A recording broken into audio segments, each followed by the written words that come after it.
Akala ko dati yung buhay namin puro lang kamalasan. Kasabay na pagpasok ko sa mundo na paangasan. Pero ayos na kasi ito yung gusto kong lakaran. Nagulat sila nung biglang lumipad yung akala nilang basahan. Teka muna, lakad-lakad, huwag masyadong malakas. Pumuputok na sa loob kasi maraming palabas.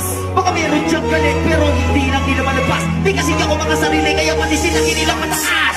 Teka, ang sabi ng bago, ugali pati ng mukha ko. Ganyan na ba yung mga dapat gawin para magaling ng mga takbo? Sa pag-isanay ka naman, no respeto ng aking baba. No, kung gusto nyo ng respeto, tanongin nyo na sila kung magkano. Huwag magpapa-apekto, kala mo may perfecto. Lalo magsasalita na yung mga yang kala mo walang depekto. Samantalang ako ginawa ko lang lakas ng ito ng puro diretso. Habang ikaw kailangan may sila ka para lang maka-asesto. Para ka lang chismo, so ginawa na lagat ng kwento.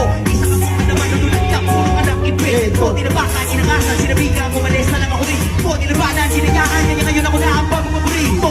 Titirahin nyo ko si Balong lang nagdala. Huwag kayong mag-alala, meron din kaming dala. Kanya naman yung mga bulol na magilig magumpara. Nagpapanggap na malawak ang utak, makinig pala. Halata, talaga ka talaga. Kung ako'y guro na awa lang, kaya ka nakapasa. Kala mo lang matalit na kulang ka pa sa tasa. Hinira ng mabilis na iintindihan ka pa. Simula ko na to kung paano kumanan para bumakas sa mga tao. Kaya ko tumira na si Viva. Tinitira mo ko ng mga panahon na wala ko. Nakikita sa malayo pero di ko tinigil ang mga bayo. Ngayon ay naging